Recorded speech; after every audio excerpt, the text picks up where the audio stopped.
നമസ്കാരം. News and വ്യൂസിലേക്ക് സ്വാഗതം. മണിപ്പൂർ കലാപത്തിന്റെ മുറിവുകൾ ഇനിയും ഉണങ്ങിയിട്ടില്ല. ആ മുറിവുണങ്ങാൻ അനുവദിക്കാതെ വീണ്ടും കുത്തിനോവിക്കുകയാണ് ഭരണകൂടങ്ങൾ. ലോകത്തെമ്പാടുമുള്ള ക്രൈസ്തവർ വിശുദ്ധ ദിനമായി കരുതുന്ന ഈസ്റ്റർ ദിനം പ്രവൃത്തി ദിനമാക്കാനുള്ള തീരുമാനം ആരുടെ ബുദ്ധിയിൽ ഉദിച്ചതാണ്? മണിപ്പൂരിനെ വീണ്ടും കലാപഭൂമിയാക്കാനുള്ള ഏതെങ്കിലും ഗൂഢാജണ്ടയുടെ ഭാഗമായിരുന്നോ ഗവർണർ അനസൂയ യുക്കിയുടെ ഉത്തരവ്?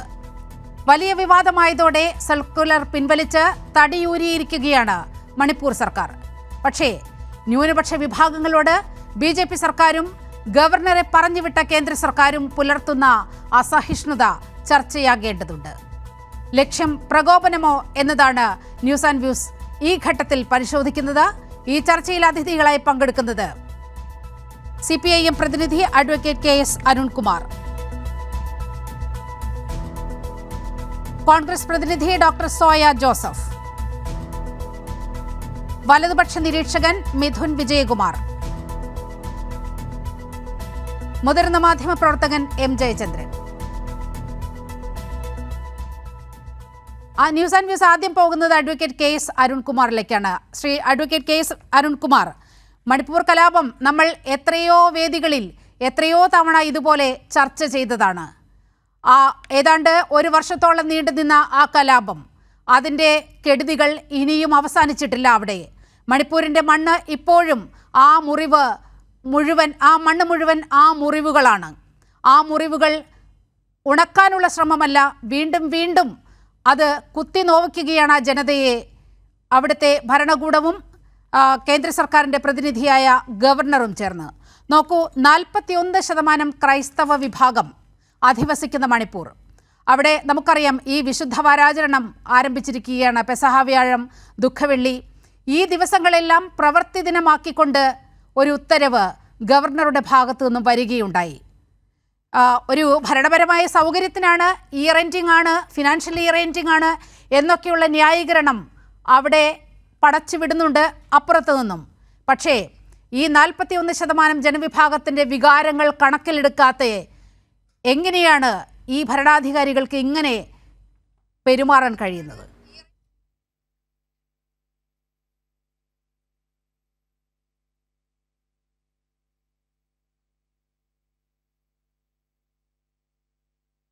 അഡ്വക്കേറ്റ് അരുൺകുമാർ.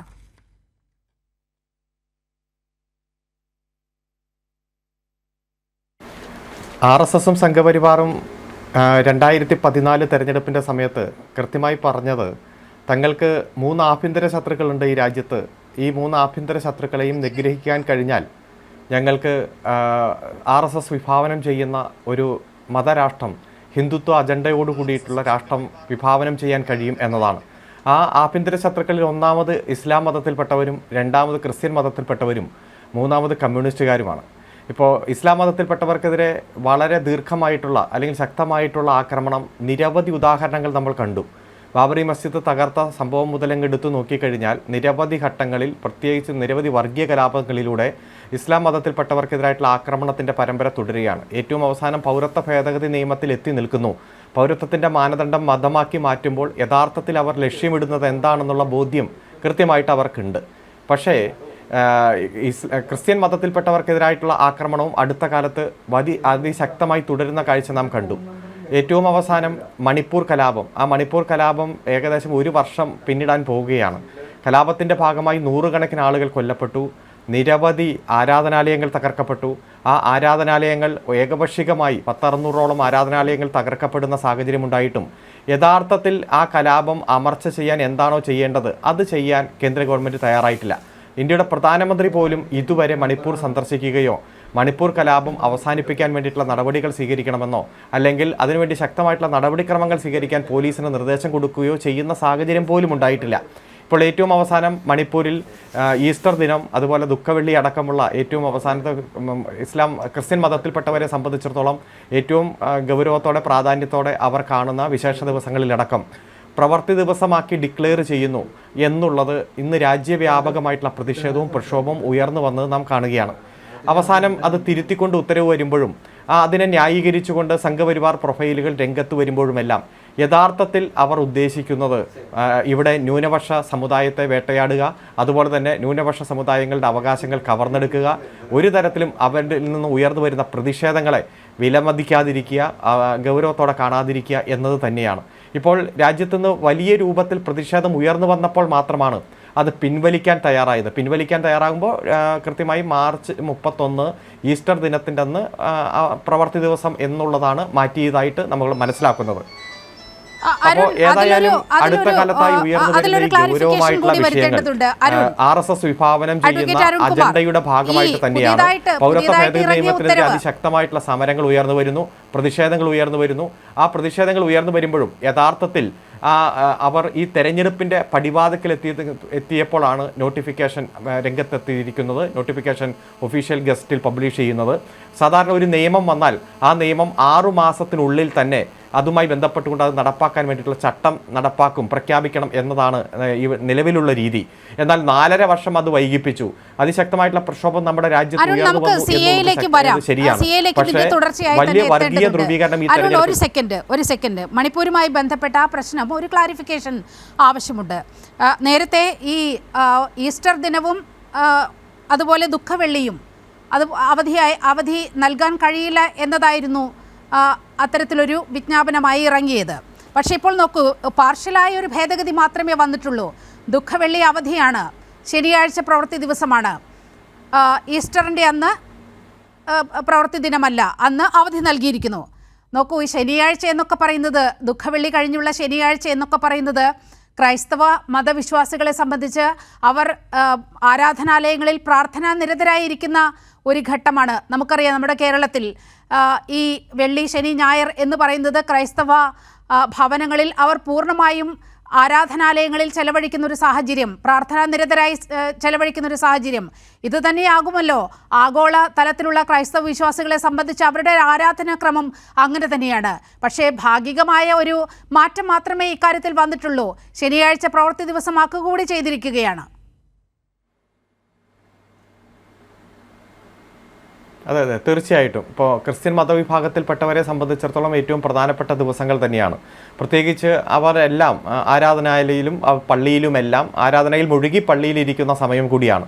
ഇപ്പോൾ അതിശക്തമായിട്ടുള്ള പ്രതിഷേധം വന്നപ്പോൾ മാത്രമാണ് ചെറിയ മാറ്റം ഉണ്ടായിട്ടുള്ളൂ. പക്ഷേ അതിൽ നിന്ന് അവരുടെ ലക്ഷ്യം വ്യക്തമാണ്. ഇപ്പോൾ മാസാവസാനമാണ്, അല്ലെങ്കിൽ ഏതെങ്കിലും തരത്തിൽ ബാങ്കുകൾ പ്രവർത്തിക്കേണ്ട, അത്തരത്തിലുള്ള ഏതെങ്കിലും റീസൺ പറഞ്ഞാലും അതൊന്നും നമുക്കതൊരു പ്രധാനപ്പെട്ട എക്സ്പ്ലനേഷനായി കരുതാൻ കഴിയില്ല. കാരണം യഥാർത്ഥത്തിൽ ആ സംസ്ഥാനത്ത് നടന്നുകൊണ്ടിരിക്കുന്ന, കുറച്ച് നാളായി നടന്നുകൊണ്ടിരിക്കുന്ന വേട്ടയുടെ ഒരു തുടർച്ചയായിട്ട് വേണം അതിനെ കാണാൻ. കാരണം ജനസംഖ്യയുടെ 40-45% ക്രിസ്ത്യൻ മതവിഭാഗത്തിൽപ്പെട്ടവരാണ്. 9ഓളം ജില്ലകളെടുത്ത് പരിശോധിച്ചാൽ ആ ജില്ലയിൽ 90% ക്രിസ്ത്യൻ മതവിഭാഗത്തിൽപ്പെട്ടവരാണ്.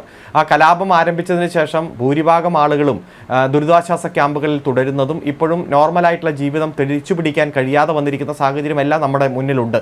അപ്പോൾ ആ ന്യൂനപക്ഷത്തെ കൂടുതൽ ഭയപ്പെടുത്താനും അതുപോലെ തന്നെ അവരുടെ അവകാശങ്ങൾ കവർന്നെടുക്കാനും വേണ്ടിയിട്ടുള്ള ഒരു ശ്രമം എന്ന രൂപത്തിൽ തന്നെയാണ് ഈ ഓർഡർ പുറത്തിറങ്ങിയത് എന്നതാണ് നാം മനസ്സിലാക്കുന്നത്.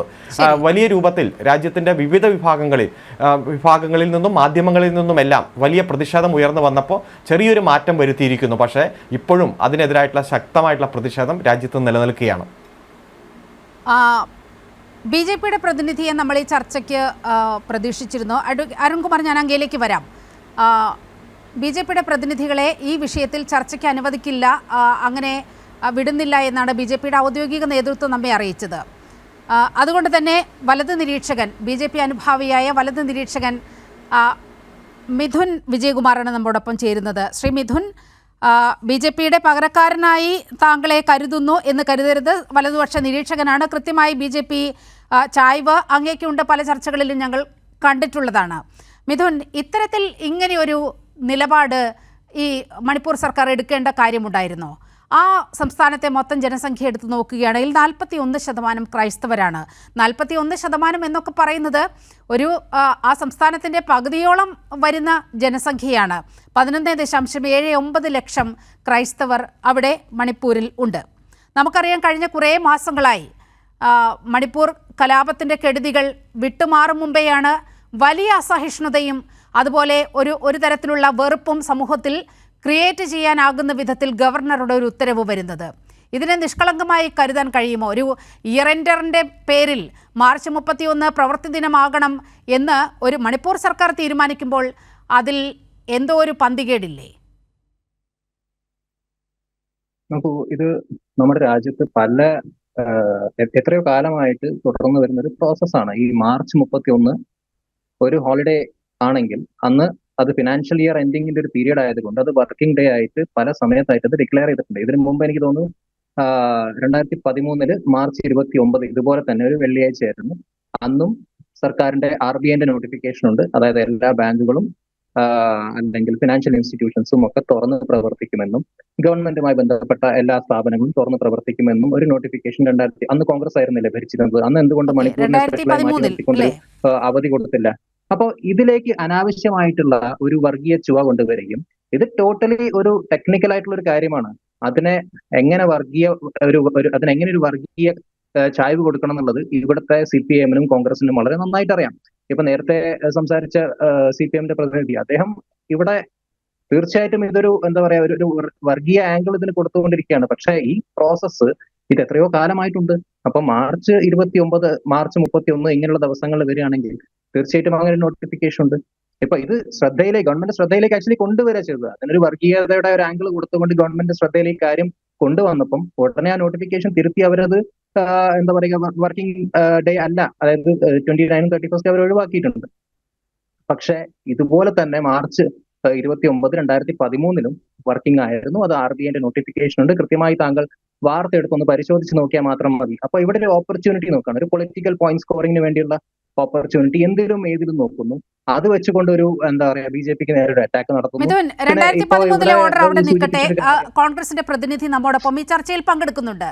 അതല്ല കാര്യം. ഈ രാജ്യത്ത് മണിപ്പൂർ എന്ന് പറയുന്ന ഒരു സംസ്ഥാനം മാത്രമല്ലല്ലോ ഉള്ളത്. മറ്റ് സംസ്ഥാനങ്ങൾക്കും ഇതുപോലെ തന്നെ ഈ മാർച്ച് 31 എന്ന് പറയുന്നത് ഞായറാഴ്ച തന്നെയാണല്ലോ വരുന്നത്. പിറ്റേ ദിവസം ഏപ്രിൽ 1 മറ്റ് സംസ്ഥാനങ്ങൾക്കൊന്നും തോന്നാത്ത ഒരു ഇത്തരത്തിലൊരു സവിശേഷമായ തിരിച്ചറിവ് മണിപ്പൂർ സർക്കാരിന് മാത്രം ഉണ്ടാകുമ്പോഴാണ് പ്രശ്നം ഉദിക്കുന്നത്. പ്രത്യേകിച്ചും ഗവർണറുടെ വിജ്ഞാപനമായി പുറത്തിറങ്ങുന്നു. സർക്കാരല്ല, ഗവർണറുടെ വിജ്ഞാപനമായി പുറത്തിറങ്ങുകയാണ്. അതിലൊരു അസ്വാഭാവികതയില്ല. അവിടെ ഒരു അൺഡിക്ലെയർഡ് ആയിട്ടുള്ള അതൊരു ക്രിസ്ത്യൻ പോപ്പുലേഷൻ കൂടുതൽ ഉള്ളത് കൊണ്ടും അവിടെ ഒരു അൺഡിക്ലെയർഡ് ആയിട്ടുള്ള ഒരു ഹോളിഡേ പോലത്തെ ഒരു രീതിയിൽ കാര്യങ്ങൾ പോകരുത് എന്നും ഇതൊരു ഫിനാൻഷ്യൽ ക്ലോസിംഗ് ഇയർ ആയതുകൊണ്ടും, അതായത് ഈ ഫിനാൻഷ്യൽ ക്ലോസിംഗ് പീരീഡ് ആയതുകൊണ്ടും അപ്പൊ അവിടെ ഈ പറഞ്ഞ പോലെ എന്താ പറയുക പർച്ചേസ്, പേയ്മെന്റ്, റെസീറ്റ്സ് ക്ലിയറിംഗ്, അങ്ങനെ ഒരുപാട് എന്താ പറയുക തേർഡ് പാർട്ടി കൺഫർമേഷൻ, ഈ നോൺ ക്യാഷ് എക്സ്പെൻസ്, ഇതൊക്കെ കാൽക്കുലേറ്റ് ചെയ്യുന്ന ഒരു ടൈമാണ് ബേസിക്കലി. അപ്പൊ പുതിയ ഫിനാൻഷ്യൽ ഇയർ തുടങ്ങുന്നതിന് മുമ്പ് ഇതെല്ലാം ക്ലിയർ ആക്കി വെക്കണം എന്നൊരു പ്രോസസ്സ് അവിടെ ഉള്ളത് കൊണ്ട്, ഇങ്ങനെ ഒരു ക്രൂഷ്യൽ ആയിട്ടുള്ള ഒരു ഹോളിഡേ ആ ദിവസം വരുന്നത് കൊണ്ടും ഈ കമ്മ്യൂണിറ്റിയിൽപ്പെട്ട ആളുകൾ അവിടെ എന്താ പറയുക ഒരു അൺഡിക്ലെയർഡ് ആയിട്ടുള്ള ഹോളിഡേ അവർ എടുക്കുകയാണെങ്കിൽ അത് ഈ പറയുന്ന ഫിനാൻഷ്യൽ ഇയർ ക്ലോസിംഗ് പ്രോസസ്സിനെ ഭയങ്കരമായി ബാധിക്കും. അത് ബാധിക്കാതിരിക്കാനാണ് പ്രത്യേകിച്ച് മണിപ്പൂരിൽ അങ്ങനെ ഒരു ഓർഡർ കൊണ്ടുവരുന്നത്. അപ്പൊ അതിനെ പ്രത്യേക ആംഗിളിൽ കണ്ടിട്ട് അയ്യോ ഇതൊരു വലിയ ഇഷ്യൂ ആണല്ലോ, ഇതിനൊരു ഒരു വർഗീയതയുടെ ഒരു ആംഗിൾ ഉണ്ടല്ലോ എന്ന രീതിയിൽ നിങ്ങൾ അതിനെ നോക്കിക്കാണുന്നത്. പക്ഷെ ഇതൊരു വളരെ സ്മൂത്ത് ആയിട്ടുള്ള ഒരു സിമ്പിൾ ആയിട്ടുള്ള ഒരു പ്രോസസ്സാണ്. അത് എപ്പോഴൊക്കെ ഇങ്ങനെ ഉണ്ടായിട്ടുണ്ടോ അപ്പോഴൊക്കെ തന്നെ അത് വർക്കിംഗ് ഡേ ആയിരുന്നു. അപ്പൊ അതിലൊരു വലിയ ഇഷ്യൂ ഒന്നും ഞാൻ കാണുന്നില്ല. പിന്നെ ഇവിടെ സൂചിപ്പിച്ച ഒരു കാര്യം എന്താ, ഒരു പാർലമെന്റ് ഒരു നിയമം ഒരു ലോ ലെജിസ്ലേറ്റ് ചെയ്ത് കഴിഞ്ഞാൽ അത് 6 മാസത്തിനുള്ളിൽ നടപ്പിലാക്കണം എന്നാണ്. അങ്ങനെ ഒരു നിയമമൊക്കെ നമ്മുടെ രാജ്യത്തുണ്ടോ എനിക്കറിയില്ല. കാരണം ഇവിടെ ഇപ്പോ വിധി സെന്റർ ഫോർ ലീഗൽ പോളിസി എന്ന റിസർച്ച് ഫേം പറയുന്നത് ബന്ധപ്പെട്ടാണ്. അതിലേക്ക് അതിന്റെ ഇതുമായി ബന്ധപ്പെട്ട ചർച്ചകളിലേക്ക് വരാം മിഥുൻ. ആ വിഷയം നമുക്ക് കുറച്ച് കഴിഞ്ഞ് സംസാരിക്കാം. പോയിന്റ് ക്ലാരിഫൈ ചെയ്യട്ടെ. അല്ല, ഞാൻ ആ പോയിന്റ് ഒന്ന് ക്ലാരിഫൈ ചെയ്യട്ടെ. ഞാൻ പോയിന്റ് പറഞ്ഞ് പൂർത്തിയാക്കുന്നതിന് മുമ്പ് താങ്കൾ ഇടപെട്ടത് കട്ട് ചെയ്യേണ്ട ആവശ്യമില്ലല്ലോ. ഞാൻ പറയുന്നത് എന്താണ്, ഇവിടെ ഇദ്ദേഹം സൂചിപ്പിച്ച ഒരു കാര്യം, ഒരു പാർലമെന്റിൽ ഒരു നിയമം എനാക്ട് ചെയ്ത് കഴിഞ്ഞാൽ 6 മാസത്തിനുള്ള നടപ്പിലാക്കണം എന്നാണ്. അങ്ങനെ ഒരു കാര്യം നമ്മുടെ രാജ്യത്തുണ്ടോ? ഞാൻ പറഞ്ഞത് ഇവിടെ വിധി സെന്റർ ഫോർ ലീഗൽ പോളിസീസ് എന്ന അവരുടെ ഒരു ലീഗൽ സ്റ്റഡി തന്നെയുണ്ട്, ഒരു റിസർച്ച് ഫേമിന്റെ ഒരു ഫൈൻഡിംഗ് ആണ്. ഓൺ ആവറേജ് 261 ദിവസം വേണം ഒരു ലോ എനാക്ട് ചെയ്ത് കഴിഞ്ഞാൽ അത് ഇംപ്ലിമെന്റ് ചെയ്യാൻ വേണ്ടിയിട്ട്. അപ്പൊ ഇങ്ങനെയുള്ള തെറ്റിദ്ധാരണകളൊക്കെ ഇങ്ങനെ പരത്തി വിടുക, ഈ CAA പെട്ടെന്ന് ഈ നടപ്പിലാക്കുന്നത് എന്തുകൊണ്ടാണ് ഇലക്ഷന്റെ സമയത്ത് തന്നെ കൊണ്ടുവച്ചത്. അപ്പൊ ഇങ്ങനെയുള്ള കാര്യങ്ങളൊക്കെ ഒരു ആളുകൾ തെറ്റിദ്ധരിപ്പിക്കുന്നതിന് വേണ്ടി മാത്രം പറഞ്ഞ് നമ്മൾ ആക്കാൻ നോക്കരുത്. നമുക്ക് പൊളിറ്റിക്സ് ആവാം, അല്ലെങ്കിൽ പൊളിറ്റിക്കൽ പോയിന്റ് സ്കോറിംഗിന് വേണ്ടി കാര്യങ്ങൾ പറയാം, പക്ഷെ തെറ്റിദ്ധരിപ്പിക്കുന്ന രീതിയിലുള്ള കാര്യങ്ങൾ പറയാതിരിക്കുകയാണ് ഏറ്റവും നല്ലത്. ശരി മിഥുൻ, ഞാൻ അങ്ങിലേക്ക് വരാം. ഡോക്ടർ സോയ ജോസഫ്, സോയ മറുപടി പറയേണ്ട ഒരു കാര്യം ഇപ്പോൾ മിഥുൻ വിജയകുമാർ ഈ ചർച്ചയിൽ പങ്കുവെക്കുകയുണ്ടായി. 2013 ഇത്തരത്തിൽ ആ സമയത്ത് കോൺഗ്രസ് ആണ് ഭരിക്കുന്നത്. ഇതുപോലെ ഒരു അവസരമുണ്ടായി. ഇത്തരത്തിൽ മാർച്ച് 31 എന്ന് പറയുന്നത് ഈസ്റ്റർ ദിനമായി വരുന്നൊരു സാഹചര്യമുണ്ടായി. അപ്പോൾ ബാങ്കുകൾ ഉൾപ്പെടെ പ്രവൃത്തി ദിവസമാക്കിക്കൊണ്ട് സർക്കാർ വിജ്ഞാപനം പുറപ്പെടുവിക്കുകയുണ്ടായി. അത് പിന്നെ വലിയ രീതിയിൽ കോടതിയിൽ കേസൊക്കെ ആയതാണ് എന്നാണ് മിഥുൻ വിജയകുമാർ സൂചിപ്പിക്കുന്നത്. അതവിടെ നിൽക്കട്ടെ. അതിൽ കോൺഗ്രസിൻ്റെ ഒരു അഭിപ്രായം അറിയേണ്ടതുണ്ട്. ഒപ്പം തന്നെ ഈ പ്രശ്നത്തിൽ ഇത് നമുക്കറിയാം വളരെ സെൻസിറ്റീവായ ഒരു വിഷയമാണ് മണിപ്പൂർ എന്ന് പറയുന്നത്. മണിപ്പൂർ കലാപം ഉണ്ടാകുന്ന സമയത്ത് നമുക്കറിയാം എത്രയോ നാളുകൾക്ക് ശേഷമാണ് കോൺഗ്രസ് ഇക്കാര്യത്തിൽ ഒരു പ്രതികരണത്തിന് വരുന്നത്. കോൺഗ്രസ് അവിടെ ഒരു സംഘത്തെ അയക്കുന്നതൊക്കെ വളരെ വൈകിയാണ്. ഇപ്പോൾ പോലും ഇത്ര വലിയൊരു പ്രകോപനം അവിടെ മണിപ്പൂർ ജനതയ്ക്ക് മേൽ സൃഷ്ടിക്കപ്പെട്ട ഒരു ഉത്തരവിറങ്ങിയിട്ട് കോൺഗ്രസിൻ്റെ ഭാഗത്തു നിന്ന് കാര്യമായൊരു പ്രതികരണം ഉണ്ടായില്ല. ഇത് കേരളത്തിൽ മാത്രമാണ് ഒരുപക്ഷെ വലിയ രീതിയിൽ ചർച്ചയായത്. അത് BJP സ്ഥാനാർത്ഥികളെ സംബന്ധിച്ച് അവർ വലിയ പ്രതിരോധത്തിലായി. കോൺഗ്രസ് എൻ്റെ അറിവ് വെച്ചാണെങ്കിൽ ശശി തരൂർ മാത്രമാണ് ഈ വിഷയത്തിൽ ഇടപെട്ട് സംസാരിക്കുന്ന ഒരു സാഹചര്യം ഉണ്ടായത്. ഇങ്ങനെ ഇത്തരത്തിൽ വംശീയ വെറിയുടെ ഒരു സാഹചര്യത്തിൽ മണിപ്പൂർ ഇങ്ങനെ കത്തി നിൽക്കുന്നൊരവസരത്തിൽ നിങ്ങൾ ഈ തെരഞ്ഞെടുപ്പ് കൂടി അടുത്ത ഘട്ടത്തിൽ എന്തുകൊണ്ടാണ് കോൺഗ്രസിൻ്റെ ഭാഗത്തു നിന്ന് ഒരു വിമർശനം ഉയരാത്തത്?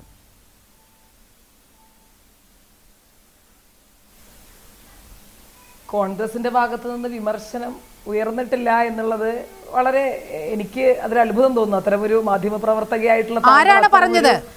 എന്റെ അറിവിൽ ശശി തരൂർ മാത്രമാണ് ഇത്തരത്തിൽ ഇത് അപലപനീയമാണ്, ഈ തീരുമാനം അപലപനീയമാണ് എന്ന് പറഞ്ഞ് രംഗത്ത് വന്നത്. ഒരുപക്ഷെ ശശി തരൂർ മാത്രമായിരിക്കുമെന്നാണ് തോന്നുന്നത്. അടക്കമുള്ള ആളുകൾ ഈ വിഷയത്തിൽ അങ്ങേയറ്റം നിർഭാഗ്യകരമായി പോയി എന്നുള്ള വളരെ കൃത്യമായിട്ടുള്ള പ്രസ്താവന മുന്നോട്ട് വെച്ചിട്ടുണ്ട്.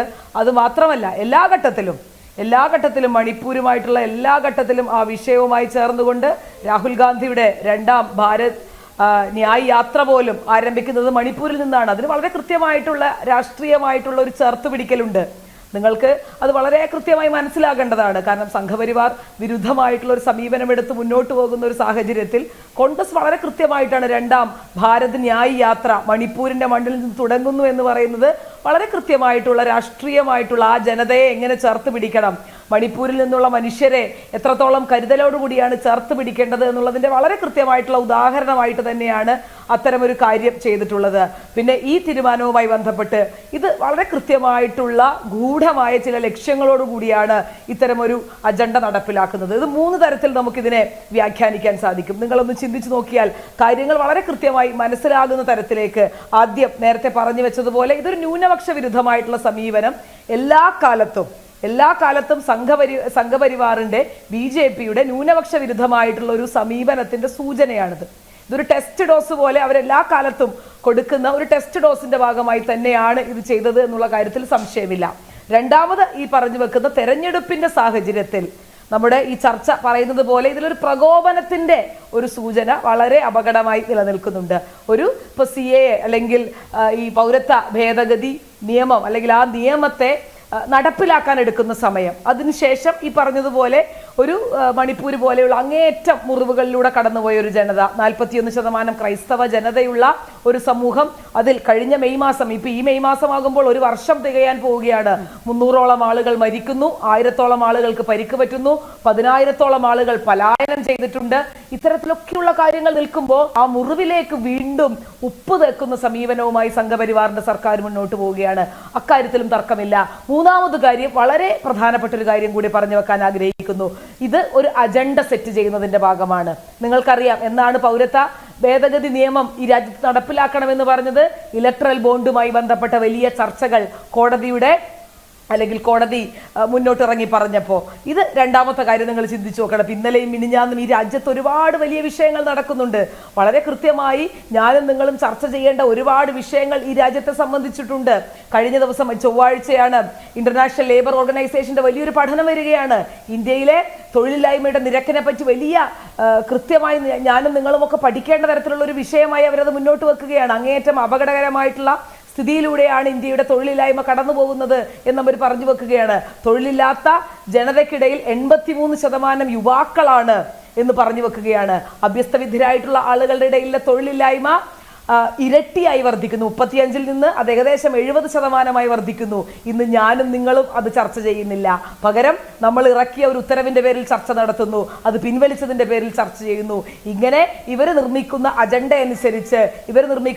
അനുസരിച്ച് നമ്മൾ മുന്നോട്ട് പോകേണ്ട ഒരു സാഹചര്യത്തിലേക്ക് കാര്യങ്ങൾ മാറുകയാണ്. ഈ രാജ്യത്തിന്റെ യഥാർത്ഥ പ്രശ്നങ്ങളിൽ നിന്ന് ഈ രാജ്യത്തെ ജനാധിപത്യമായി ചിന്തിക്കുന്ന, മതേതരമായി ചിന്തിക്കുന്ന മുഴുവൻ മനുഷ്യരെയും ഒളിച്ചോടിപ്പിക്കുന്ന തരത്തിലേക്ക്, അല്ലെങ്കിൽ അവരെ അതിൽ നിന്നൊക്കെ ഹൈഡ് ചെയ്യുന്ന തരത്തിലേക്ക് ഇവർ ഈ കാര്യം മുന്നോട്ട് വെക്കുകയാണ്. അത് നമ്മൾ യഥാർത്ഥത്തിൽ തുറന്നു കാണിക്കേണ്ടതുണ്ട്. എത്രത്തോളം ന്യൂനപക്ഷ വിരുദ്ധമായ സമീപനങ്ങൾ നിൽക്കുന്നു അതിന് ഞാൻ എതിർക്കുന്നില്ല. അത് കഴിഞ്ഞ് ഈ പറയുന്നത് പോലെ തെരഞ്ഞെടുപ്പുമായി ബന്ധപ്പെട്ടിട്ടുള്ള അതിന്റെ തന്ത്രപരമായിട്ടുള്ള മുന്നേറ്റങ്ങൾ നിൽക്കുന്നു, അതും വളരെ കൃത്യമാണ്. അതിനുശേഷം ഈ മൂന്നാമത് പറഞ്ഞ അങ്ങേയറ്റം അപകടകരമായ ഒരു കാര്യത്തെ നമ്മൾ മനസ്സിലാക്കണം. ഇലക്ട്രൽ ബോണ്ടുമായി ബന്ധപ്പെട്ട വലിയ ചർച്ചകൾ വരുമ്പോൾ അതിനെ തടയിടുന്നു, അല്ലെങ്കിൽ തൊഴിലില്ലായ്മയായിട്ടുള്ള പ്രശ്നങ്ങൾ വരുമ്പോൾ അതിനെ തടയിടുന്നു.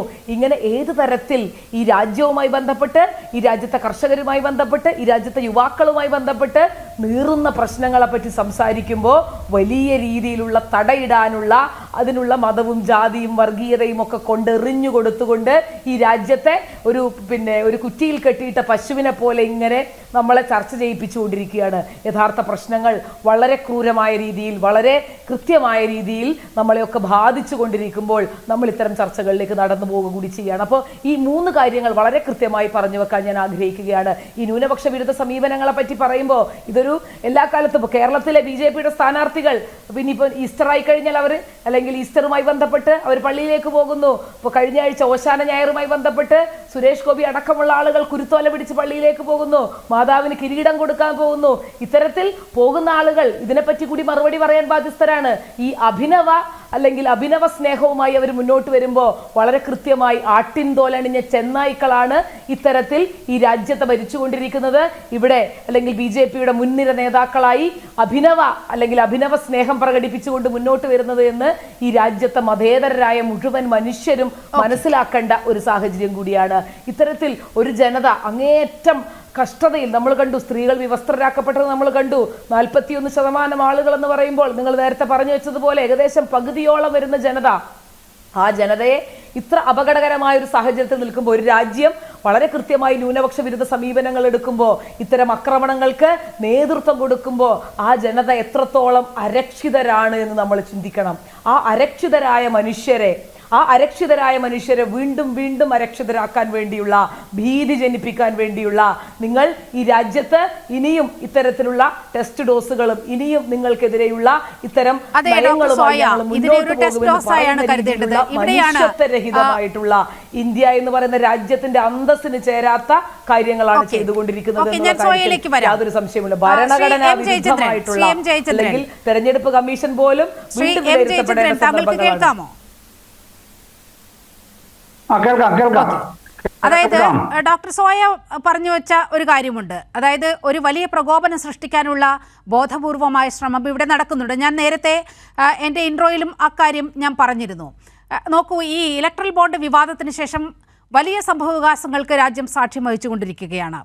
ഒരുപക്ഷേ ഇത്തരത്തിൽ മണിപ്പൂരിൽ നിന്നിറങ്ങിയ ഈ ഉത്തരവ് ഒരുപക്ഷേ ഒരു ടെസ്റ്റ് ഡോസായി കരുതാൻ കഴിയില്ലേ?